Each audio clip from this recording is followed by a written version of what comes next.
Hello বন্ধুরা, আপনারা দেখছেন ডিজিটাল সবকিছু ইউটিউব চ্যানেল। তো বন্ধুরা, কেন্দ্রীয় হারে ডিএ পাওয়ার রাস্তা খুলে গেল। রাজ্য সরকারি কর্মচারীদের জন্য এক দারুণ খবর। ডিএ মামলায় ঐতিহাসিক রায় দিল কলকাতা হাইকোর্ট।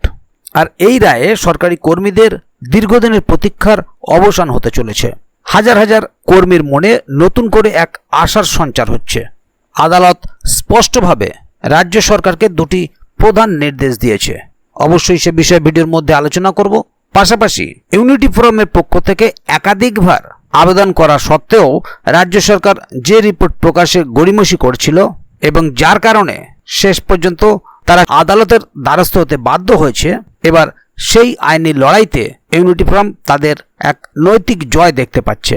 সরকারি কর্মীরা আশা করছেন খুব শীঘ্রই তারা বেতন কমিশনের সুপারিশ সম্পর্কে বিস্তারিত জানতে পারবেন, যেগুলো তাদের ভবিষ্যতে অধিকার আদায়ে সহায়ক হবে। তো মূল বিষয়টি ঠিক কী ঘটেছে বা কী বলা হয়েছে অবশ্যই ভিডিওর মধ্যে আলোচনা করব এবং সেটি জানতে ভিডিওটিকে কোথাও স্কিপ না করে প্রথম থেকে শেষ অবধি পুরোটাই দেখবেন মনোযোগ সহকারে, যাতে করে কোনো জায়গায় বুঝতে আপনাদের কোনো প্রকারের অসুবিধা না হয়। এছাড়াও আপনি যদি আমাদের চ্যানেলে প্রথমবার হয়ে থাকেন তাহলে অবশ্যই চ্যানেলটিকে সাবস্ক্রাইব করে বেল আইকনটি প্রেস করে অল নোটিফিকেশনে ক্লিক করে দেবেন, যাতে করে আমাদের চ্যানেলে যখনই কোনো নতুন ভিডিও আপলোড হবে তার সরাসরি আপনার কাছে পৌঁছে যায়। তো চলুন দেখে নেওয়া যাক এখানে বিষয়টি ঠিক কী বলা হচ্ছে। এখানে দেখুন একটি আর্টিকেল প্রকাশিত হয়েছে, ডিয়ারনেস অ্যালাউন্স। এবার কেন্দ্রীয় হারে ডিএ পাওয়ার রাস্তা খুলে গেল, মামলায় ঐতিহাসিক রায়। কলকাতা হাইকোর্টের এক ঐতিহাসিক রায়ে পশ্চিমবঙ্গের সরকারি কর্মীদের দীর্ঘদিনের প্রতীক্ষার অবসান হতে চলেছে। ষষ্ঠ বেতন কমিশনের সুপারিশ সংক্রান্ত রিপোর্টটি অবিলম্বে প্রকাশ করার জন্য রাজ্য সরকারকে নির্দেশ দিয়েছেন বিচারপতি অমৃতা সিনহা। ইউনিটি ফোরামের আহ্বায়ক শ্রী দেবপ্রসাদ হালদারের করা মামলার এই রায়ের খবরটি রাজ্যের হাজার হাজার কর্মীর মনে নতুন করে আশার সঞ্চার করেছে। দেখে নেব মামলার বিবরণ এবং আদালতের নির্দেশ। বিচারপতি অমৃতা সিনহার এজলাসে এই গুরুত্বপূর্ণ মামলার শুনানি অনুষ্ঠিত হয়। আদালত স্পষ্টভাবে রাজ্য সরকারকে দুটি প্রধান নির্দেশ দিয়েছে। অনলাইনে প্রকাশ, ষষ্ঠ বেতন কমিশনের সম্পূর্ণ রিপোর্টটি অবিলম্বে অনলাইনে আপলোড করতে হবে।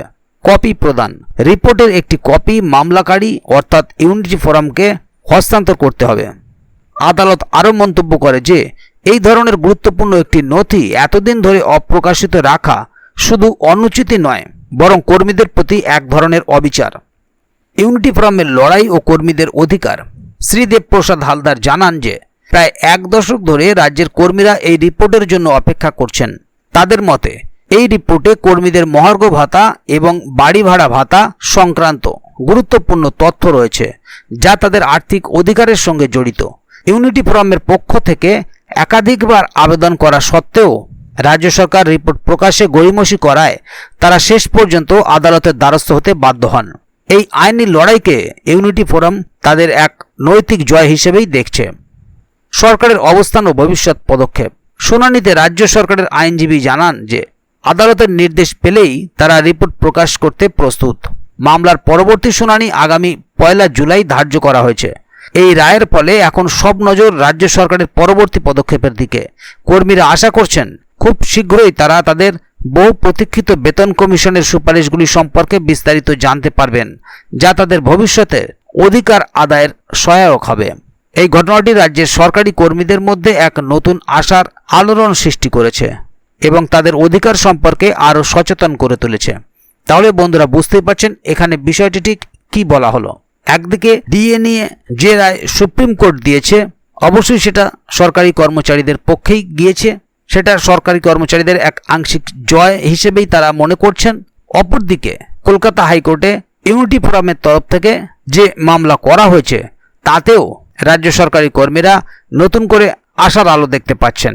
বিচারপতি অমৃতা সিনহার এজলাসে এই মামলার শুনানি অনুষ্ঠিত হয়েছে এবং ষষ্ঠ বেতন কমিশনের যে রিপোর্ট সরকারের পক্ষ থেকে দেওয়া হচ্ছিল না বা দিতে গড়িমসি করা হচ্ছিল তা অবিলম্বে অনলাইনে আপলোড করতে হবে এবং ইউনিটি ফোরামকে দিতে হবে। এটাও কর্মীদের এক জয় মনে করছেন তারা। তবে পাশাপাশি আগামী দিনে এ বিষয়ে আরও কি নতুন আপডেট আসে তা জানতে চ্যানেলটিকে সাবস্ক্রাইব করে অবশ্যই চ্যানেলের সঙ্গে থাকবেন, যাতে করে এ বিষয়ে আগামী দিনে আরও নতুন কোনো আপডেট আসলে তা সরাসরি আপনাদের কাছে পৌঁছে যায়।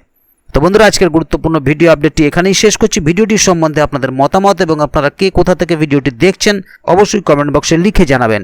ভিডিওটি ভালো লাগলে অবশ্যই একটি লাইক দেবেন এবং বন্ধুদের জানার সুবিধার্থে ভিডিওটিকে শেয়ার করবেন যাতে তারাও বিষয়টি সম্বন্ধে জানতে পারে। ভিডিওটি শেষ পর্যন্ত দেখার জন্য অসংখ্য ধন্যবাদ। আবার দেখা হবে আগামী ভিডিওতে। ততক্ষণ পর্যন্ত ভালো থাকুন, সুস্থ থাকুন। ধন্যবাদ।